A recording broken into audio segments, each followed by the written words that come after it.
Hello नमस्कार, मैं जीवेश मिश्रा और आप देख रहे हैं जनसंवाद। हमारे साथ जिस व्यक्ति को आप देख रहे हैं ये ब्रिटिश सिनेमा के डायरेक्टर बीरबल झा सर है। इनसे बातचीत करते हैं कि इंग्लिश में तकरीबन 30 सालों से महारती हासिल है और लगातार बिहार के स्टूडेंट को बिहार से बाहर भी देश के स्टूडेंट को शिक्षित करने का काम कर रहे हैं और स्पेशली इंग्लिश से स्टूडेंट भागते हैं उन सारे स्टूडेंटों को ये पढ़ा के शिक्षित करके और बड़े बड़े पद पर भेजते हैं। जानते हैं कि आखिर क्या कुछ है इनके एक्सपीरियंस रहा है अभी तक और आखिरकार इंटरव्यू लेना और भी लाजमी हो जाता है क्योंकि ये मिथिला क्षेत्र से आते हैं और मिथिला वासियों के स्पेशल इन्होंने क्या किया है ये भी आज जानने का प्रयास करेंगे। तो सर 30 सालों का लगभग अनुभव है आपके पास, ब्रिटिश सिनेमा चलाते हैं और डायरेक्टर है, आपकी नाम के मोहताज नहीं है कहीं पे।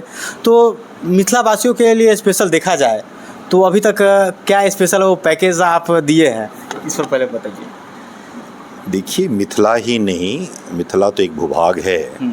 जनमानस सभी को जब ये हम विकास की बात करते हैं, उनकी ज़िंदगी में उत्तरोत्तर विकास की बात करते हैं, तो वहाँ पर शिक्षा ही एक ऐसा माध्यम है जिसके आधार पर हम आगे बढ़ते हैं। इतिहास गवाह है, जहाँ शिक्षा का प्रभाव बढ़ा है वहीं पर समाज और व्यक्ति का विकास हुआ है। उसमें भी जो अंग्रेजी जो है हमारे यहाँ वह एक इंटीग्रल पार्ट बन चुका है। चूँकि भारत सरकार ने 1963 से त्रिभाषा पद्धति लागू की। आज भी हमारे स्कूल में 3 भाषाओं का ज्ञान सभी को होना चाहिए, जहाँ पर अंग्रेजी भी एक स्किल के रूप में आई है और उस स्किल सबको होना चाहिए ताकि हम देश विदेश समाज को जोड़ें।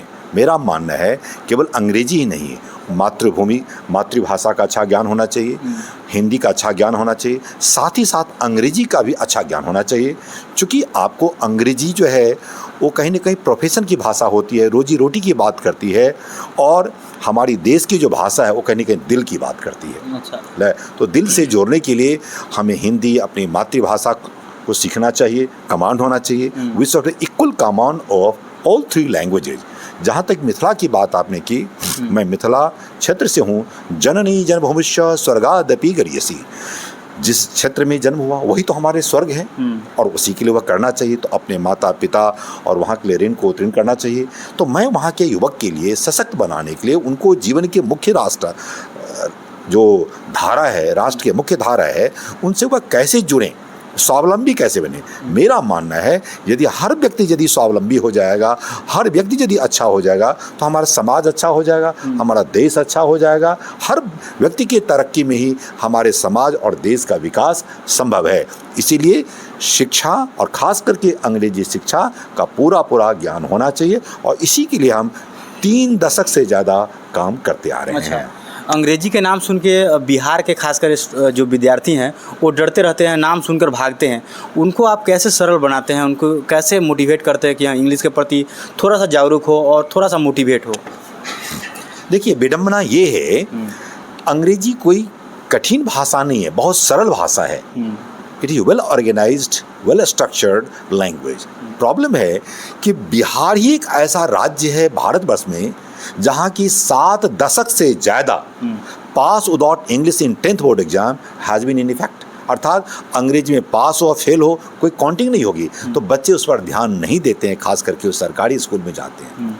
उन बच्चे को कैसे लाभ मिले तो हम उनको लाभ दिलाने का काम करते हैं ताकि वो पैरेलल में हो सके, क्योंकि समाज में उच्च वर्गों और गरीब वर्गों में बटा हुआ है। जो बच्चे अफ्लुएंट फैमिली से हैं वो इंग्लिश मीडियम में जाते हैं, जो अफ्लुएंट फैमिली से नहीं है वो हिंदी मीडियम से या अंग्रेजी मीडियम का लाभ उठा नहीं पाते हैं। उन बच्चे को उनके बराबरी में लाने का वो हम काम करते आ रहे हैं और इसमें सबको लेकर के चलते हैं। सबका विकास तभी संभव होगा जब सबको शिक्षा मिलेगी। अच्छा, शिक्षा की बात करते हैं सर, बिहार में इतना इस तरह से बेरोजगारी छाई हुई है, गरीबी भी देखा जा रहा है, गरीबी बिहार में बहुत ज़्यादा है।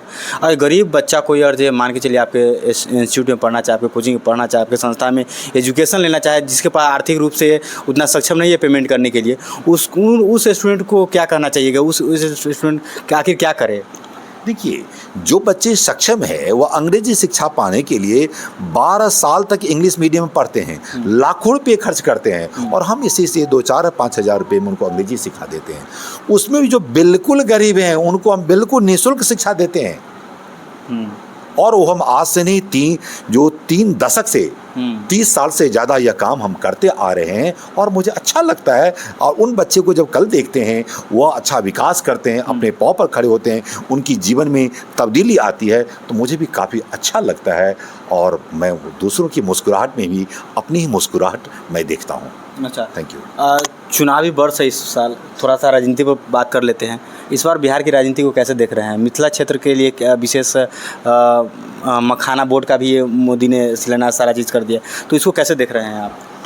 देखिए, राजनीति सभी से जुड़ा हुआ है, क्योंकि यदि हम एक डेमोक्रेटिक सिस्टम में रहते हैं, हम एक प्रजातांत्रिक राज्य में, देश में हम रहते हैं, तो स्वाभाविक है कि हम उसमें विश्वास करना होगा और उसमें भागीदारी होनी चाहिए और सभी को भाग लेना चाहिए। और उस समय यह देखना चाहिए अपनी जाति वर्ग विशेष से ऊपर उठ करके राष्ट्र के हित की काम कौन करता है। आज हमारे समाज 2 वर्गों में लगभग वो बटा हुआ दिखाई देता है। एक तो होता है राष्ट्र को तोड़ने वाला, एक होता है राष्ट्र को जोड़ने वाला।